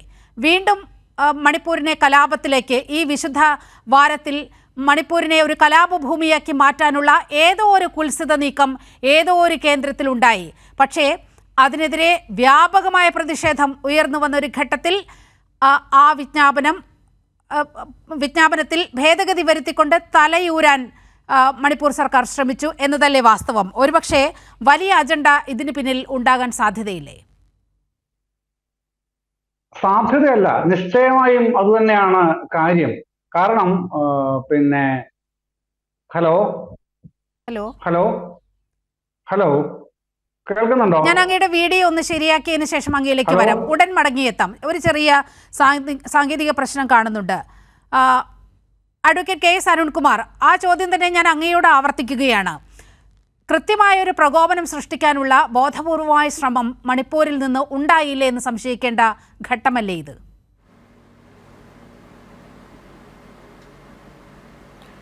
ഈ തെരഞ്ഞെടുപ്പിൻ്റെ ഘട്ടത്തിൽ പലതരത്തിലുള്ള പ്രകോപനമുണ്ടാക്കാൻ നിരന്തരമായി തന്നെ ശ്രമിച്ചുകൊണ്ടിരിക്കുകയാണ് സംഘപരിവാർ രാഷ്ട്രീയം. പ്രത്യേകിച്ച് പൗരത്വ ഭേദഗതി നിയമം ധൃതി പിടിച്ച് പ്രത്യേകിച്ച് തെരഞ്ഞെടുപ്പിന് ഒരു 4-5 ദിവസം മുമ്പ് നോട്ടിഫിക്കേഷൻ കൊണ്ടുവന്ന് അത് അടിച്ചേൽപ്പിച്ചതോടെ വലിയ പ്രതിഷേധം രാജ്യത്ത് നടന്നുകൊണ്ടിരിക്കുകയാണ്. ആ പ്രതിഷേധങ്ങളെ ശരിക്കും വർഗീയ ചൊവ്വയോടെ കാണുകയും അതിനെതിരെ അത്തരത്തിൽ പ്രതികരിക്കുകയുമെല്ലാം ചെയ്ത് ജനങ്ങളെ ശിഥിലീകരിക്കാൻ, വിഘടിപ്പിക്കാൻ വേണ്ടിയിട്ടുള്ള തന്ത്രപ്രധാനമായിട്ടുള്ള അജണ്ടയാണ് ഇവിടെ നടക്കുന്നത്. ആദ്യം ഇവിടെ വലതുപക്ഷ നിരീക്ഷകനായി പങ്കെടുക്കുന്ന സുഹൃത്ത് പറഞ്ഞു, ഇത്തരത്തിൽ നിയമമുണ്ടോ എന്നൊക്കെ ചോദിക്കുന്നത് കണ്ടു. ഇന്ത്യയുടെ പാർലമെന്റ് ലോകസഭ പാസാക്കി, രാജ്യസഭ പാസാക്കി, രാഷ്ട്രപതി ഒപ്പിട്ട് നിയമമാക്കി കഴിഞ്ഞാൽ അത് നടപ്പാക്കാൻ വേണ്ടിയിട്ടുള്ള ചട്ടം 6 മാസത്തിൽ കൊണ്ടുവരിക എന്നതാണ് ഇവിടുത്തെ രീതി, വർഷങ്ങളായിട്ടുള്ള രീതി. ഈ 6 മാസത്തിനുള്ളിൽ ചട്ടം കൊണ്ടുവരാതിരിക്കുകയും 4.5 വർഷങ്ങൾക്ക് ശേഷം തെരഞ്ഞെടുപ്പ് നോട്ടിഫിക്കേഷൻ വരുന്നതിൻ്റെ കേവലം 5 ദിവസം മുമ്പ് ഇത്തരത്തിൽ ഒരു നോട്ടിഫിക്കേഷൻ ഗസറ്റ് വഴി പബ്ലിഷ് ചെയ്ത് ആ നിയമം നടപ്പാക്കുകയും ചെയ്തിരിക്കുകയാണ്. അതിൻ്റെ ഭാഗമായി ധൃതി പിടിച്ചുള്ള നടപടിക്രമങ്ങളിലൂടെ പോയിക്കൊണ്ടിരിക്കുന്നു. പ്രത്യേകിച്ച് ഇപ്പോൾ മണിപ്പൂരുമായി ബന്ധപ്പെട്ടുകൊണ്ട് കഴിഞ്ഞ ഈസ്റ്റർ ദിനത്തിലും ക്രിസ്മസ് ദിനത്തിലുമെല്ലാം ഇവിടെ സംഘപരിവാർ പറഞ്ഞത്, നിങ്ങൾ മേഘാലയയിലേക്ക് നോക്കൂ, ഗോവയിലേക്ക് നോക്കൂ, മണിപ്പൂരിലേക്ക് നോക്കൂ, അവിടെയുള്ള ക്രിസ്ത്യാനികളെല്ലാം അണിനിരക്കുന്നത് BJPയുടെ പിറകിലാണ്. അതുകൊണ്ട് കേരളത്തിലടക്കം പുരോഹിതന്മാരെ കാണാൻ BJP നേതാക്കൾ ചെല്ലുകയും അതുപോലെ അവർക്ക് പലതരത്തിലുള്ള സാധന സാമഗ്രികളൊക്കെ ആയിട്ട് പോകുകയും അതെല്ലാം വാർത്തയാക്കുകയും ചെയ്തത് നമ്മുടെ മുന്നിലുണ്ട്. പക്ഷേ അതേ സമയത്ത് തന്നെ മണിപ്പൂരിൽ കലാപം ആരംഭിക്കുകയും ക്രൂരമായിട്ടുള്ള ആക്രമണം നടക്കുകയും എല്ലാം ചെയ്തു. മണിപ്പൂരിൽ മാത്രമല്ല, ഈ കഴിഞ്ഞ 10 വർഷത്തിനുള്ളിൽ ഈ രാജ്യത്ത് ന്യൂനപക്ഷങ്ങൾക്കെതിരെ നടന്ന ആക്രമണങ്ങൾ തരം തിരിച്ചെടുത്ത് നോക്കിയാൽ ക്രിസ്ത്യൻ മത മേലധ്യക്ഷന്മാർ തന്നെ പല ഘട്ടത്തിൽ അത് വ്യക്തമാക്കിയിട്ടുണ്ട്. അവർ തന്നെ അതിൻ്റെ കണക്കുകൾ പുറത്തുവിടുന്ന സാഹചര്യം ഉണ്ടായിട്ടുണ്ട്. ക്രൂരമായിട്ടുള്ള ആക്രമണവും ആരാധനാ സ്വാതന്ത്ര്യം നിഷേധിക്കുന്നതും അതുപോലെ തന്നെ അവർക്ക് നിസ്കരിച്ചുകൊണ്ടിരുന്ന ആളുകളെ വരെ തല്ലി ഓടിക്കുന്ന സാഹചര്യങ്ങളുമെല്ലാം അടുത്ത ദിവസങ്ങളിൽ നമ്മൾ പത്രദൃശ്യ മാധ്യമങ്ങളിലൂടെ കണ്ടു. അപ്പോൾ ഈ തെരഞ്ഞെടുപ്പ് സമയത്ത് എങ്ങനെയെങ്കിലും വർഗീയ കലാപങ്ങൾ ഉണ്ടാക്കുവാനും അത്തരത്തിൽ ധ്രുവീകരണം ഉണ്ടാക്കുവാനും അതിൻ്റെ പേരിൽ ഭൂരിപക്ഷ കേന്ദ്രീകരണം ഉണ്ടാക്കുവാനും ഉള്ള ഒരു തന്ത്രപരമായിട്ടുള്ള അജണ്ട ഈ രാജ്യത്ത് പ്രവർത്തിക്കുന്നുണ്ട്. പക്ഷെ വളരെ ജാഗ്രതയോടുകൂടി ജനങ്ങൾ അതിനെ നോക്കിക്കാണുകയും പരമാവധി സംയമനം പാലിച്ചുകൊണ്ട് ഒരു കലാപകലുഷിത അന്തരീക്ഷം ഉണ്ടാകാതിരിക്കാൻ വേണ്ടിയിട്ടുള്ള ശ്രമമാണ് നടത്തിക്കൊണ്ടിരിക്കുന്നത്. അത് നമ്മുടെ രാജ്യത്തിൻ്റെ മതനിരപേക്ഷ കാഴ്ചപ്പാടിൻ്റെയും മതനിരപേക്ഷ പൈതൃകത്തിൻ്റെയും എല്ലാം ഭാഗമായിട്ട് തന്നെയാണ്. പക്ഷേ കലാപങ്ങൾ ഉണ്ടാക്കുകയും അത്തരത്തിൽ ധ്രുവീകരണം ഉണ്ടാക്കുകയും അതിൻ്റെ ഭാഗമായി വോട്ട് ആർജിക്കുകയും തെരഞ്ഞെടുപ്പിൽ വിജയിക്കുക എന്നത് സംഘപരിവാറിനെ സംബന്ധിച്ചിടത്തോളം എല്ലാ തെരഞ്ഞെടുപ്പുകളിലും അവർ ചെയ്തുകൊണ്ടിരിക്കുന്ന കാര്യം തന്നെയാണ്. ഇപ്പോൾ 3ാമത് അധികാരത്തിൽ വരും, 400 സീറ്റ് നേടും, 350 സീറ്റ് നേടും എന്നൊക്കെ പലതരത്തിലുള്ള മോഹനസുന്ദര വാഗ്ദാനങ്ങളും കണക്കുകളും കൊടുക്കുമ്പോഴും യഥാർത്ഥത്തിലുള്ള ചിത്രം അവർക്ക് വ്യക്തമാണ്. ദക്ഷിണേന്ത്യയിൽ ഒരു മൂവ്മെൻ്റ് ഉണ്ടാക്കാൻ പറ്റില്ല, ഒരു സംസ്ഥാനത്ത് പോലും സീറ്റ് കിട്ടില്ല എന്നത് അവർക്ക് വ്യക്തമായി. അതുപോലെ തന്നെ വടക്കേന്ത്യയിലും പശ്ചിമ ഇന്ത്യയിലുമെല്ലാം കഴിഞ്ഞ തവണ കിട്ടാവുന്നതിൻ്റെ പരമാവധി കിട്ടിക്കഴിഞ്ഞിരിക്കുന്നു. ഇനി അതിൽ കൂടുതൽ സീറ്റില്ല. ഇപ്പോൾ ഗുജറാത്ത് അടക്കം മുഴുവൻ സീറ്റുകളും ജയിച്ച ഒരു സാഹചര്യം, സീറ്റിൻ്റെ എണ്ണം വർദ്ധിച്ചിട്ടില്ലല്ലോ. പിന്നെ വടക്ക് കിഴക്കൻ സംസ്ഥാനങ്ങളിലാണെങ്കിൽ ആസാമിൽ മാത്രമാണ് അവർക്കൊരു പ്രതീക്ഷ. പക്ഷേ ഈ പൗരത്വ ഭേദഗതി നിയമത്തിനെതിരെ ഏറ്റവും ശക്തമായിട്ടുള്ള പ്രതിഷേധവും പ്രക്ഷോഭവും നടക്കുന്നത് ആസാമാണ് എന്നതുകൊണ്ടും അവർക്കും ഉദ്ദേശിച്ച ഒരു പ്രതീക്ഷയിലേക്ക് എത്താൻ കഴിയില്ല. അപ്പോൾ അതുകൊണ്ട് വലിയ കണക്ക് 350-400 പറയുമ്പോഴും യാഥാർത്ഥ്യം തിരിച്ചാണ് എന്നും ജനങ്ങൾ ഈ ഭരണത്തിനെതിരെ വലിയ രൂപത്തിൽ വിധി എഴുതാൻ തയ്യാറെടുത്തുകൊണ്ടിരിക്കുകയാണ് എന്നുള്ള യാഥാർത്ഥ്യം അവർ തന്നെ മനസ്സിലാക്കിയിട്ടുണ്ട്. അതുകൊണ്ടാണ് പല രൂപത്തിൽ ഉള്ള വഴിതിരിച്ചുവിടൽ, കള്ളക്കേസുകൾ രജിസ്റ്റർ ചെയ്യൽ. ശേഷം ഇത്തരത്തിൽ പ്രതിപക്ഷ നേതാക്കളെ ഒന്നടങ്കം ആക്രമിക്കാനുള്ള ഒരു പദ്ധതി, പലതരത്തിൽ ഏജൻസികളെ ഉപയോഗിച്ചുകൊണ്ട് ആക്രമിക്കാനുള്ള ഒരു പദ്ധതി കേന്ദ്ര സർക്കാരിന്റെ ഭാഗത്തു നിന്നും ഉണ്ടാകുന്നത്. ഞാൻ അങ്ങയിലേക്ക് വരാം. ശ്രീ എം ജയചന്ദ്രനിലേക്ക് പോവുകയാണ്. ശ്രീ എം ജയചന്ദ്രൻ, അങ്ങ് ആലപ്പുഴയിൽ നിന്നാണ് ജോയിൻ ചെയ്യുന്നത്. അവിടെ മഴയാണ്, ശക്തമായ ഇടിമിന്നലുണ്ട്, അവിടെ കറണ്ട് പോയിരിക്കുകയാണ്. അതുകൊണ്ട് തന്നെയാണ് ഒരു ഇരുട്ടത്ത് താങ്കൾ ഇരിക്കുന്ന ഒരു പ്രതീതി തോന്നുന്നത്. ശ്രീ എം ജയചന്ദ്രൻ, ഞാൻ നേരത്തെ അങ്ങയിലേക്ക് പറയാൻ വന്നതും അതുതന്നെയാണ്. വളരെ വലിയൊരു പ്രകോപനം സൃഷ്ടിക്കാനുള്ള ഒരു ഗൂഢപദ്ധതി ഇതിൻ്റെ പുറകിൽ ഉണ്ടായതായി സംശയിക്കപ്പെടുന്നുണ്ട്. അതൊരുപക്ഷെ ശരിയായിരിക്കാം. കാരണം BJPയെ സംബന്ധിച്ച് 3ാം തവണയും അധികാരത്തിൽ വരും, 400+ സീറ്റുകൾ നേടുമെന്നൊക്കെ പറയുന്നുണ്ടെങ്കിലും എവിടെയോ ഒരു ആത്മവിശ്വാസക്കുറവുണ്ട്. അതുകൊണ്ടാണ് പലതരത്തിലുള്ള നീക്കങ്ങൾ, അവരുടെ യഥാർത്ഥ പ്രശ്നങ്ങൾ മൂടിവെക്കാൻ വേണ്ടി പലതരത്തിലുള്ള നീക്കങ്ങളിലേക്ക് കേന്ദ്ര സർക്കാർ നീങ്ങുന്നതിൻ്റെ ഒരു ചിത്രം നമ്മൾ കഴിഞ്ഞ കുറച്ച് ദിവസങ്ങളായി കണ്ടുകൊണ്ടിരിക്കുകയാണ്. ഇത് തന്നെയായിരിക്കില്ലേ ഈ മണിപ്പൂർ അജണ്ടയുടെ പിന്നിലും? മണിപ്പൂർ അജണ്ട വളരെ ആസൂത്രിതമാണെന്നുള്ളതിന്റെ ഏറ്റവും പ്രകടമായ ഒരു കാര്യം നമ്മുടെ മുമ്പിൽ നേരത്തെ വന്നു. നീലു, എന്താണെന്നറിയാമോ? കത്തോലിക്ക സഭയുടെ മുഖമാസികയാണ് സത്യദീപം. ഒരു 10-12 ദിവസമായുള്ളൂ അതിന്റെ മുഖലേഖനം CA ആയിരുന്നു എടുത്തിരുന്ന ഓരോ വിഷയം. അതിലവർ പറയുകയാണ്, ഇന്ന് ഇത് മുസ്ലിങ്ങൾക്കെതിരെയാണെന്നുണ്ടെങ്കിൽ ഒട്ടും വൈകില്ല ഇത് നമ്മൾക്കെതിരെയും വരും, ന്യൂനപക്ഷങ്ങൾക്കെതിരെയാണ് ഇത് വരുന്നത് എന്ന് എത്ര അർത്ഥവത്തായിട്ടും കൃത്യതയോടുകൂടിയുമാണ് അവർ പറഞ്ഞത് നോക്കൂ. അത് കഴിഞ്ഞ് എത്ര ദിവസങ്ങൾക്കാണ് ഇത് വരുന്നത്. ഇവിടെ വലതു നിരീക്ഷകനായി ഈ ചർച്ചയിൽ പങ്കെടുക്കുന്ന സുഹൃത്ത് പറയുകയാണ് അവിടെ പോപ്പുലേഷൻ അത്രയും ക്രിസ്ത്യൻ പോപ്പുലേഷൻ ഉള്ളതുകൊണ്ടാണ് അത്രേ ഈ 31-ാം തീയതി ഞായറാഴ്ച വരുന്നതുകൊണ്ടാണ് അത്രേ ഇങ്ങനെ സംഭവിച്ചത്. ഒന്ന് ചോദിക്കട്ടെ, ഇതിനേക്കാളും കൂടുതൽ ക്രിസ്ത്യൻ പോപ്പുലേഷൻ ആണ് മിസോറാമിൽ. 98% ആണ് ക്രിസ്ത്യൻസിന്റെ പെർസെന്റേജ്. തൊട്ടടുത്തല്ലേ, തൊട്ടപ്പുറത്തല്ലേ പിന്നെ നാഗാലാൻഡ്, അരുണാചൽ പ്രദേശ് ക്രിസ്ത്യൻ പോപ്പുലേഷൻ ഏറ്റവും ഹയസ്റ്റ് ആയിട്ടുള്ളത്, അതും തൊട്ടടുത്തല്ലേ, സ്റ്റേറ്റുകളല്ലേ. അവിടെ ഒന്നും പ്രശ്നമില്ലല്ലോ. ഇത് മണിപ്പൂരിൽ മാത്രമായിട്ട് എന്താണ് ഉണ്ടായത്? അതിന് പറഞ്ഞ വർഗീയവൽക്കരണം നടത്തുന്നത് എന്നൊക്കെ ആധികാരികളൊക്കെ തത്തി വിടരുത് സുഹൃത്തെ, ദയവായിട്ട്. ഇതല്ല, ഈ നാട്ടില് ഇതെല്ലാം കാണാൻ ആൾക്കാർക്ക് കണ്ണുണ്ട്, കാതുണ്ട്, തലച്ചോറുണ്ട്. അതുകൊണ്ടാണ് സത്യദീപം നേരത്തെ പറഞ്ഞത്. സത്യദീപം പറയുകയായിരുന്നല്ലോ, അവര് പറഞ്ഞു അർത്ഥവത്തായി മാറിയത് എങ്ങനെയാണ്? നിങ്ങളുടെ ഗവൺമെന്റ് അല്ലേ അത് നടപ്പാക്കി അവിടെ കാണിച്ചത്. അത് രാജ്യം മുഴുവനും വളരെ നിഷ്കൃഷ്ടമായി അതിനെ അപലപിക്കുകയും അപഗ്രഥിച്ച് വിലയിരുത്തി എതിർക്കുകയും പ്രതിഷേധിക്കുകയൊക്കെ ചെയ്തപ്പോഴല്ലേ മാറ്റേണ്ടി വന്നത്. അതിന് നിർലജ്ജം ന്യായീകരിക്കാൻ നടക്കരുത് സുഹൃത്ത്, ദയവായി. അതുകൊണ്ടാണ് ഞാൻ പറഞ്ഞത് 98% ക്രൈസ്തവരുടെ ജനസംഖ്യ അല്ലെങ്കിൽ അവരുടെ ടോട്ടൽ പോപ്പുലേഷൻ 98% ക്രിസ്ത്യൻസ് ആണ്. അവിടെ ഈ പ്രശ്നം ഉണ്ടായില്ലല്ലോ. നാഗാലാൻഡിലും അരുണാചൽ പ്രദേശിലും പ്രശ്നം ഉണ്ടായില്ലല്ലോ. എന്തുകൊണ്ടുണ്ടായില്ല? അതിനു കൂടെ താങ്കൾ മറുപടി പറയൂ. എന്നിട്ട് ഇത് വർഗീയമാണെന്ന് ആരോപിക്കൂ. വെറുതെ അന്ധമായി അങ്ങനെ കണ്ണടച്ചെന്ന് ആക്ഷേപിക്കരുത്. ഇത് അജണ്ടയാണേ, ഇത് അജണ്ടയാണ്. ന്യൂനപക്ഷങ്ങളെ എങ്ങനെയാണ് കൈകാര്യം ചെയ്യേണ്ടതെന്ന് ഭൂരിപക്ഷങ്ങളെ പഠിപ്പിക്കുന്ന അജണ്ടയാണിത്. ഇത് ഭൂരിപക്ഷങ്ങൾ പിന്നെ പഠിച്ച് പ്രവർത്തിക്കുകയാണല്ലോ. അതാണല്ലോ അവിടെ കണ്ടത്. മിസോറാമിൽ, മണിപ്പൂരിലല്ല കണ്ടത്. ആ കാഴ്ച ആധികാരികമായി ഗവൺമെന്റ് സ്പോൺസേഡ് ആയിട്ട് കൊണ്ടു നടക്കുന്നില്ലല്ലോ. ഇതുവരെ ഇപ്പോഴും പ്രധാനമന്ത്രി ഇത് സംബന്ധിച്ച് എന്തെങ്കിലും പറഞ്ഞിട്ടുണ്ടോ? മൗനം പാലിക്കുന്നതല്ല എന്തെങ്കിലും പറഞ്ഞിട്ടുണ്ടോ? ഇത് അദ്ദേഹം രാജ്യത്തിന്റെ പ്രധാനമന്ത്രിയാണല്ലോ. ഏത് പാർട്ടിയും ആയിക്കോട്ടെ, ഏത് മുന്നണിയും ആയിക്കോട്ടെ, അദ്ദേഹം പ്രധാനമന്ത്രി ഈ രാജ്യത്തിന്റെ പ്രധാനമന്ത്രിയായിട്ടാണ്. അതെങ്കിലും മിനിമം പിന്നെ അദ്ദേഹത്തിന് ബാധകമാക്കേണ്ടതല്ലേ സ്വയമെങ്കിലും അദ്ദേഹം? എന്നിട്ട് പറയൂ ഇത് വർഗീയവൽക്കരിക്കുന്നത് ബാക്കിയുള്ള ആൾക്കാരാണോ? ഇപ്പൊ ഈ വിഷയം ഇന്നിപ്പോ ചർച്ച ചെയ്യുന്ന കൈരളി ചാനലാണോ ഇത് വർഗീയവൽക്കരിക്കുന്നത്? അതല്ലാതെ ഇതിനെ വർഗീയവൽക്കരണം എന്ന് അവറ്റാക്ഷേപിച്ച് ഇവിടെ വലതുപക്ഷ നിരീക്ഷകനായി ഇരിക്കുന്ന ബഹുമാനായ സുഹൃത്താണോ അതിനെ ഈ പിന്നെ BJPക്ക് അനുകൂലമായി അതിനെ വക്രീകരിക്കാൻ ശ്രമിക്കുന്നത്? അത് പറയൂ. എന്നിട്ട് വേണം നാട്ടിലുള്ള ജനങ്ങളുടെ മേലും ചാനലുകളുടെ മേലും ഒക്കെ മെക്കിട്ട് കയറാനായിട്ട്. ഇത് ജനങ്ങളുടെ അനുഭവമാണെന്നും അനുഭവത്തിലൂടെയാണ് ജനങ്ങൾ പ്രതികരിക്കുകയെന്നും ദോഷങ്ങൾ കൊണ്ട് തന്നെ BJPയുടെ നേതൃത്വം മനസ്സിലാക്കി പഠിച്ചു. അതുകൊണ്ട് തന്നെ അത് തിരുത്തേണ്ടി വന്നു. അതാണ് വസ്തുത. ആ വസ്തുതയിന്മേൽ എന്ത് നുണകൾ കെട്ടിപ്പടുത്താലും അതൊന്നും നിലനിൽക്കില്ല. അതാണ് പിന്നെ മണിപ്പൂർ കാട്ടി തരുന്നതും. അതാണ് പ്രാധാന്യമുള്ള പ്രധാനപ്പെട്ട വസ്തുത. പിന്നെ മറ്റൊരു കാര്യം കൂടെ പറഞ്ഞാൽ ഈ ഘട്ടത്തിൽ നിർത്താം. പിന്നെ ഡൽഹി ബേസ്ഡ് ആയിട്ടുള്ള മലയാളി സീനിയർ ജേർണലിസ്റ്റ് ആണ് ശ്രീ ജോർജ് കല്ലുവയലിൽ, ദീപികയുടെ അസോസിയേറ്റ് എഡിറ്ററാണ്. അദ്ദേഹം മണിപ്പൂരിൽ ഉടനീളം സന്ദർശിച്ച് മണിപ്പൂർ FIR എന്ന് പറഞ്ഞൊരു പുസ്തകം എഴുതിയിട്ടുണ്ട്.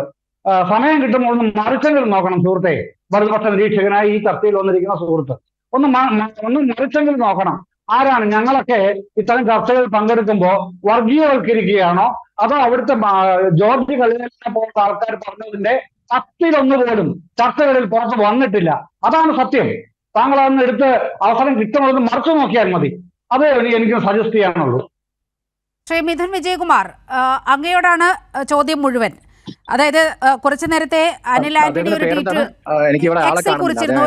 ഒരു കാര്യം ഈ പ്രശ്നം ഇത്ര വഷളാക്കുന്നത്, ഈ മണിപ്പൂർ പ്രശ്നം ഇത്ര വഷളാക്കുന്നത് ഇവിടുത്തെ കമ്മ്യൂണിസ്റ്റുകളും കോൺഗ്രസുകാരും ചേർന്നാണ് എന്നാണ് അനിൽ കെ ആന്റണി പറഞ്ഞു വെക്കുന്നത്. അതായത് യഥാർത്ഥത്തിൽ ഈ ഒരു ഓർഡർ ഇറക്കിയത് ഇവിടുത്തെ കമ്മ്യൂണിസ്റ്റുകാരും കോൺഗ്രസുകാരും ചേർന്നാണ് എന്ന് തോന്നുമല്ലോ ഈ അനിൽ ആന്റണിയുടെയൊക്കെ ഒരു പ്രതികരണം കാണുമ്പോൾ. അല്ല, ഞാൻ അനിൽ ആന്റണിയുടെ പ്രതികരണത്തിലേക്ക് വരാം. ഇപ്പൊ ഇവിടെ സംസാരിച്ച അദ്ദേഹത്തിന്റെ പേരെന്താണ്? M ജയചന്ദ്രൻ, മുതിർന്ന മാധ്യമ പ്രവർത്തകനാണ്. ഹലോ, എന്നെ കേൾക്കാമോ? എനിക്ക് ഇടയ്ക്ക് കട്ടാവുന്നു. കേൾക്കാം മിഥുൻ. ഞാൻ ചോദിച്ചത് അദ്ദേഹത്തിന്റെ പേരെന്താണെന്ന്. എനിക്ക് അദ്ദേഹത്തെ കാണുന്നില്ല, സ്ക്രീനിൽ കാണുന്നില്ല. അദ്ദേഹം പറഞ്ഞ കാര്യങ്ങൾ ഒരുപാട് കേട്ടു. എനിക്ക് വായിക്കേണ്ട പുസ്തകങ്ങളും എനിക്ക് കുറെ ഉപദേശങ്ങളാണ്. മാധ്യമ പ്രവർത്തകനായ M ജയചന്ദ്രനാണ്. ഞാൻ പറഞ്ഞു അദ്ദേഹത്തിന് ഒരു സാങ്കേതിക പ്രശ്നമുണ്ട്. ആലപ്പുഴയിൽ നിന്നാണ് ജോയിൻ ചെയ്യുന്നത്. അവിടെ കനത്ത മഴയാണ്, കറണ്ട് പോയിരിക്കുന്ന ഒരു സാഹചര്യമുണ്ട്. അതുകൊണ്ടാണ് അദ്ദേഹം ഇരിക്കുന്നിടത്ത് വെളിച്ചമില്ലാത്തത്. എം ജയചന്ദ്രനാണ് സംസാരിച്ചത്. താങ്കൾ മറുപടി പറഞ്ഞു. അതെ അതെ. ഓക്കെ, ശ്രീ ജയചന്ദ്രൻ ഈ മണിപ്പൂർ വിഷയത്തിൽ വളരെ ഗാഠമായി പഠിച്ചൊരു വ്യക്തിയാണ്. അദ്ദേഹം റെഫറൻസസും പുസ്തകങ്ങളും ഒക്കെ സജസ്റ്റ് ചെയ്യുന്നുണ്ട് ആളുകൾക്ക് വായിക്കാൻ വേണ്ടിയിട്ട്. അത്രയും ആഴത്തിൽ പഠിച്ചൊരു വ്യക്തിക്ക് മണിപ്പൂരിൽ ഏറ്റവും കൂടുതൽ ആളുകൾ മരിച്ചത് ഏത് വർഷത്താണെന്നറിയോ? 92-നും 97-നും ഇടയിൽ കൊല്ലപ്പെട്ട ആളുകളുടെ കണക്കൊന്ന് എടുത്തു നോക്കൂ സാർ. താങ്കൾ വായിച്ച പുസ്തകങ്ങൾ ഇതൊന്നും പറയുന്നില്ലേ? താങ്കൾക്ക് അന്നൊന്നും തോന്നാത്ത ഈ ഒരു വിഷമം, അന്നൊന്നും ഇത് വർഗീയ കലാപമാണെന്ന് തോന്നാത്തത് എന്തുകൊണ്ടാണ് ഇപ്പൊ തോന്നുന്നത്? കാരണം താങ്കളുടെ രാഷ്ട്രീയമാണ് അവിടെ കുഴപ്പം, താങ്കളുടെ ചിന്താഗതിയുടെ പ്രശ്നമാണ്. താങ്കൾ ഒരു തികഞ്ഞ വർഗീയവാദിയാണെന്ന് ഞാൻ ഈ ചർച്ചയിൽ പറഞ്ഞത് എന്തുകൊണ്ടാന്ന് വെച്ചാൽ താങ്കൾക്ക് BJP സർക്കാർ ചെയ്യുന്ന എല്ലാത്തിനും ഒരു വർഗീയ ചുവ താങ്കൾക്ക് കാണാൻ കഴിയുന്നു. അത് താങ്കൾ ഒരു വർഗീയതയുടെ ലെൻസിലൂടെ എല്ലാത്തിനും നോക്കി കാണുന്നത് കൊണ്ട് മാത്രമാണ്. പിന്നെ താങ്കൾ ഇവിടെ പറഞ്ഞു മണിപ്പൂരും കാസർകോട്ടെ UDF സ്ഥാനാർത്ഥി രാജ്മോഹൻ ഉണ്ണിത്താൻ പറഞ്ഞതും താങ്കൾ പറയുന്നതും ഒരേ സ്വരത്തിലാണല്ലോ. സിഎയെ കുറിച്ച് ചോദ്യം ചോദിക്കുന്ന ഞങ്ങളുടെ മാധ്യമ പ്രവർത്തകനോട് രാജ്മോഹൻ ഉണ്ണിത്താൻ പറയുന്നത് നിങ്ങൾ വർഗീയവാദിയാണ്, അതുകൊണ്ട് ഞാൻ നിങ്ങളോട് സംസാരിക്കില്ല എന്നാണ്. അതേ ലൈനിൽ തന്നെ മിഥുനും സംസാരിക്കുകയാണ്. സത്യങ്ങൾ ചൂണ്ടിക്കാട്ടുന്നവരെ വർഗീയവാദികൾ എന്ന് മുദ്രകുത്തുകയാണ്. നീലിമ, ഏറ്റവും ചുരുങ്ങിയത് ഒരു ചർച്ചയിൽ പാലിക്കേണ്ട ഒരു മര്യാദ. ഇവിടെ 3 ആളുകൾ ഞാൻ എടുക്കുന്ന ഒരു നോഷന് ഓപ്പോസിറ്റ് ആയിട്ടുള്ള വിരുദ്ധമായിട്ടുള്ള ഒരു നിലപാട് സ്വീകരിക്കുന്നവരാണ്. അപ്പൊ എന്തുകൊണ്ടും നിങ്ങളുടെ അജണ്ട അവിടെ സെറ്റ് ആയി കഴിഞ്ഞു, അത് വിജയിച്ചുകൊണ്ടിരിക്കുകയും ചെയ്യും ഒരു പക്ഷേ. ബട്ട് എനിക്കിവിടെ പറയാൻ ഞാൻ അനുവദിച്ചിരിക്കുന്ന സമയത്തെങ്കിലും പറയാൻ അനുവദിക്കൂ. ഇവിടെ എനിക്കെതിരെ ഒരുപാട് ചോദ്യങ്ങളല്ലേ അദ്ദേഹം ഉന്നയിച്ചു, അപ്പൊ അതിന് മറുപടി കൊടുക്കട്ടെ. അപ്പൊ അദ്ദേഹത്തോട് എനിക്ക് പറയാനുള്ള ഒരു കാര്യം, ഇത്രയധികം അദ്ദേഹം വിഷമിക്കുന്നുണ്ടെങ്കിൽ 92-ൽ അദ്ദേഹത്തിന്റെ മനസ്സ് പൊള്ളിയില്ലേ? 92-ൽ അദ്ദേഹത്തിന് ഈ വേദന തോന്നിയില്ലേ? അതിനുശേഷം 97 വരെ അവിടെ കൊല്ലപ്പെട്ട ആളുകളുടെ കണക്കെടുത്ത് നോക്കൂ മിസ്റ്റർ. താങ്കൾ ഇതൊന്നും അറിയാതെ ഒരു ചർച്ചയിൽ വന്നിരുന്നിട്ട് വർഗീയത എന്ന് മാത്രം പ്രസംഗിച്ചു കഴിഞ്ഞാൽ താങ്കൾക്ക് എന്ത് നിലപാടാണ് ഉണ്ടെന്നാണ് ഞാൻ മനസ്സിലാക്കുന്നത്. പിന്നെ ഞാൻ താങ്കൾ ഇവിടെ മണ്ഡലം പറഞ്ഞപ്പോ ഞാൻ വേണ്ടിയില്ലല്ലോ. അപ്പൊ ഞാൻ പറയുമ്പോ കേക്ക്, ഞാൻ പറയട്ടെ. ഞാൻ പറയാം, പക്ഷേ താങ്കളൊന്നും താങ്കളെ പോലെ ഞാൻ പോവുകയും അല്ലെങ്കിൽ ചർച്ചയിൽ ഉന്നയിക്കുന്ന വിഷയങ്ങളിൽ നിന്നും സെലക്റ്റീവ് ആയിട്ടുള്ള വിഷയങ്ങളെ മാത്രം മറുപടി പറഞ്ഞ് ഞാൻ പോവില്ല. താങ്കൾ ഇവിടെ പറഞ്ഞൊരു കാര്യം, മണിപ്പൂരിന്റെ പോപ്പുലേഷൻ. അപ്പൊ ഇദ്ദേഹത്തിന്റെ ഒരു ചിന്താഗതിയുടെ പ്രശ്നമാണ്. ഇതൊരു ഐഡിയോളജിക്കൽ കോൺഫ്ലിക്റ്റ് ആണ് ഇവിടെ നടക്കുന്നത്. കാരണം അദ്ദേഹം അവിടെ കാണുന്നത് എന്താ അറിയോ?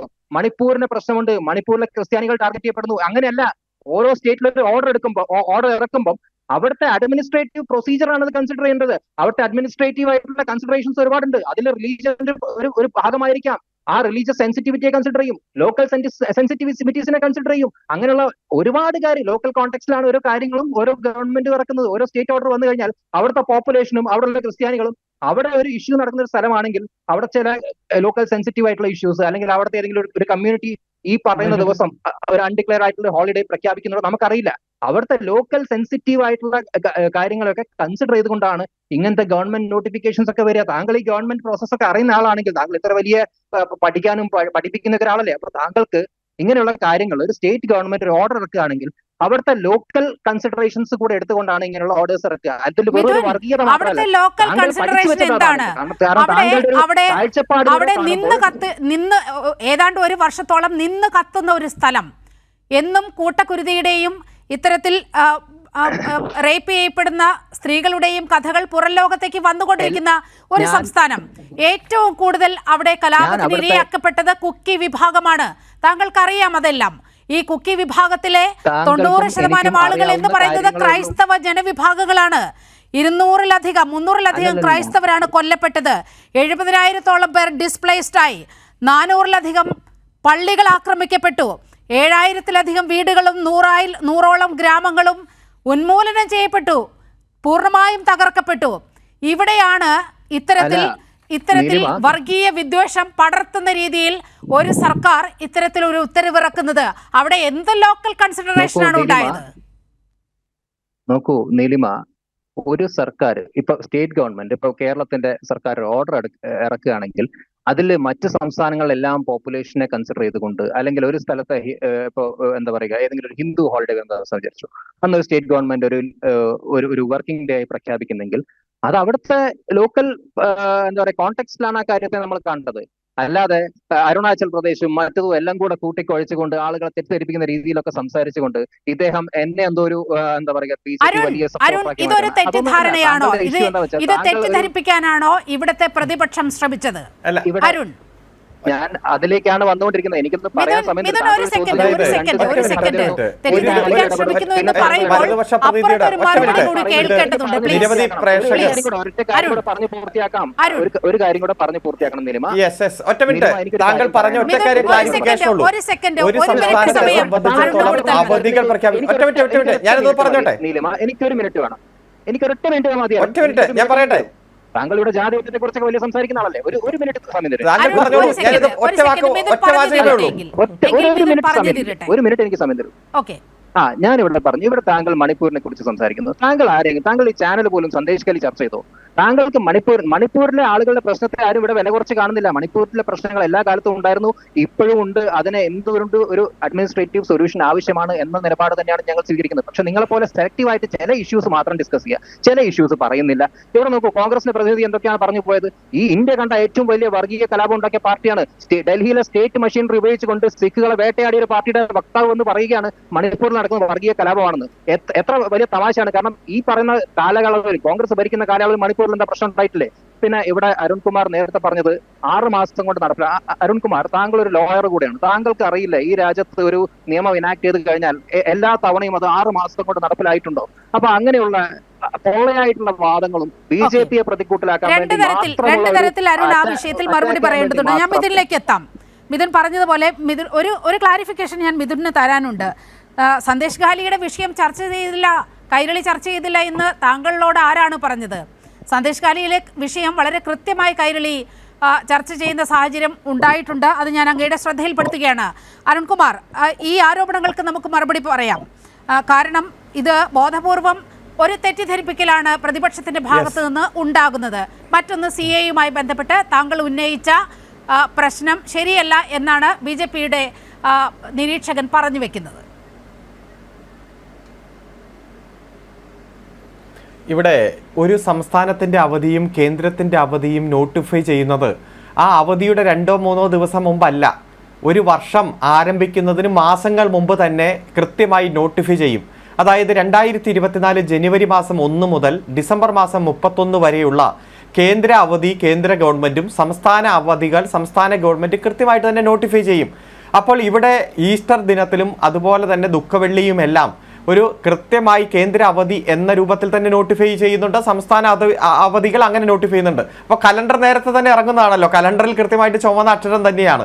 ഈ അവധിക്ക് 2-3 ദിവസം മുമ്പ്, പ്രത്യേകിച്ച് പെസഹ വ്യാഴയുടെ തലേദിവസം കൊണ്ടുവന്ന് ഈ 2 ദിവസം ദുഃഖവെള്ളിയും അതുപോലെ ഈസ്റ്ററും അവധി ഉണ്ടായിരിക്കില്ല, എല്ലാ സർക്കാർ ഓഫീസുകളും മറ്റ് അനുബന്ധ സ്ഥാപനങ്ങളുമെല്ലാം പ്രവൃത്തി ദിവസമാണ് എന്ന് പ്രത്യേക സർക്കുലർ ഇറക്കുന്നത് അത് ഒരു സംസ്ഥാനത്തിൻ്റെ പ്രത്യേക സാഹചര്യം എന്ന രൂപത്തിലല്ല, അത് രാഷ്ട്രീയ ലക്ഷ്യത്തോടെ തന്നെയാണ്.